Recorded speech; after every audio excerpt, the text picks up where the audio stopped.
अस्सलाम वालेकुम दोस्तों, क्या हाल चाल है सबके। उम्मीद है आप सब खैरियत से होंगे। फ्रेंड्स, आज की जो रेसिपी मैं आपके लिए लेकर आई हूँ वो है आलू गोश्त की रेसिपी। और बिल्कुल हम दिल्ली वाले स्टाइल से बनाएंगे आलू गोश्त। तो चलिए स्टार्ट करते हैं बनाना। तो आलू गोश्त आज हम बनाने वाले हैं प्रेशर कुकर में। और प्रेशर कुकर में मैं डालूँगी हाफ़ कप के बराबर ऑयल।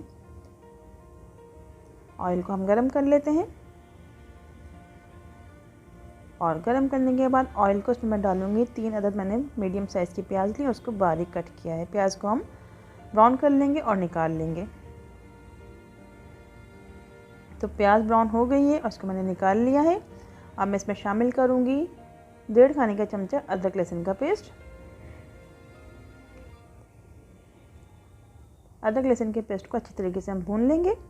ऑयल में मैं इसमें कुछ गरम मसाला डालूँगी साबुत, जिसमें ज़ीरा, लौंग, काली मिर्च, दालचीनी की स्टिक और 1 अदद बड़ी वाली इलायची है। तो गरम मसाला डालने के बाद थोड़ा सा इसमें पानी डालूंगी और अच्छी तरीके से भून लूँगी। अब मैं इसमें शामिल करूँगी 750 ग्राम मैंने बीफ लिया है। तो आज हम बीफ का बनाएंगे आलू गोश्त, और मैंने बीफ इसमें शामिल कर दिया है। तो बॉन के साथ लिया है मैंने, तो बॉन के साथ ही हम आलू गोश्त बनाएंगे, तभी आलू गोश्त पे बहुत अच्छा सा जायका आएगा। तो गोश्त डालने के बाद मैं इसमें शामिल करूँगी नमक। नमक मैं इसमें डालूँगी 1.5 टीस्पून के बराबर। तो नमक तो अपने टेस्ट के हिसाब से इसमें शामिल कर सकते हैं, जितना आपको पसंद है आप उसी हिसाब से इसमें शामिल करें। तो अब गोश्त को हम अच्छी तरीके से अदरक लहसुन के पेस्ट में भून लेंगे।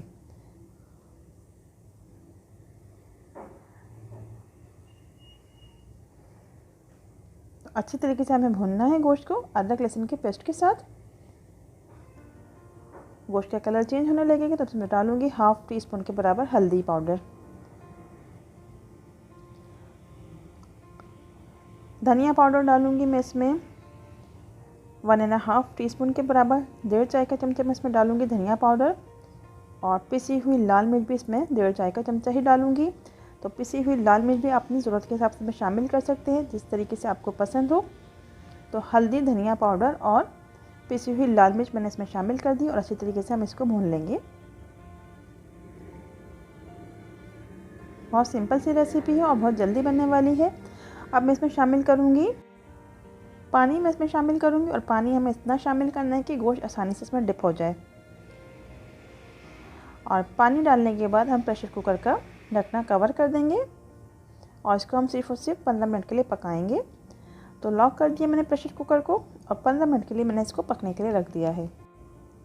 अब 15 मिनट के बाद हम प्रेशर कुकर को खोल लेंगे। तो 15 मिनट के बाद गोश्त भी गल जाएगा आसानी से। प्रेशर कुकर का हम ढकना खोल देते हैं। तो ये देखिए, इसमें थोड़ा सा पानी बाकी रह गया है, तो हम इसको अच्छी तरीके से भून लेंगे। और देखिए गोश्त भी गल चुका है आसानी से 15 मिनट में।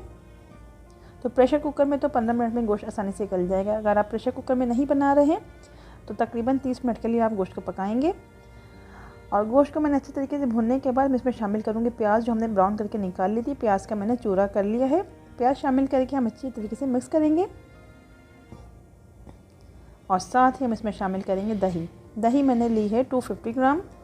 तो दही 1 कप के बराबर ली है। दही डालने के बाद भी हम अच्छी तरीके से भून लेंगे, क्योंकि दही का पानी रिलीज़ होगा। तो हमें इसे फुल फ्लेम पर भून लेना है ताकि दही का जो भी पानी है वो ड्राई हो जाए। तो दही का पानी जब ड्राई होने लगेगा तो मैं इसमें शामिल करूँगी 2 बड़े साइज़ के मैंने आलू लिए हैं, उसको बीच में से मैंने सिर्फ कट किया है। आप चाहें तो आलू के 4 पीस भी कर सकते हैं। तो आलू डालने के बाद भी हम अच्छी तरीके से इसको भून लेंगे। और इसमें थोड़ी सी मैं डाल दूँगी कुटी हुई लाल मिर्च। कुटी हुई लाल मिर्च बिल्कुल ऑप्शनल है, लेकिन मैंने इसमें शामिल की है। और आलू भी अच्छी तरीके से जब भून जाएंगे और ऑयल नज़र आने लगेगा तो मैं इसमें पानी शामिल करूँगी। पानी हमें इसमें इतना शामिल करना है कि आलू भी इसमें आसानी से गल जाएँ और आलू गोश्त की ग्रेवी भी इसमें तैयार हो जाए।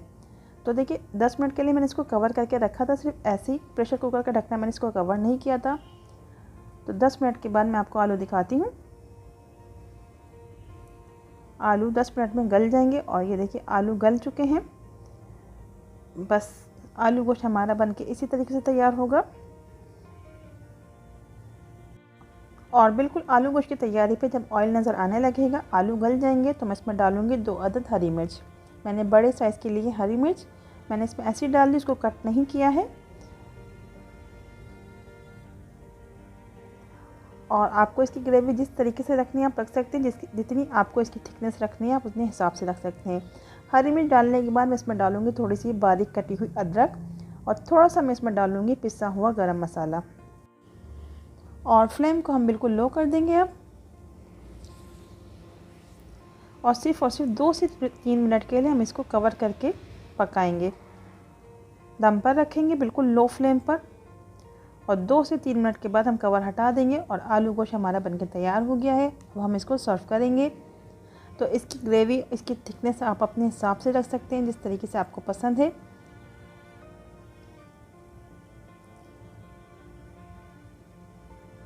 तो प्लेट में मैंने निकाल लिया है आलू गोश्त, और बिल्कुल दिल्ली वाले स्टाइल से आज मैंने बनाया है आलू गोश्त। इसके ऊपर मैं डालूँगी थोड़ा सा हरा धनिया, थोड़ी सी मैं इसके ऊपर दोबारा से डालूँगी अदरक बारीक कटी हुई।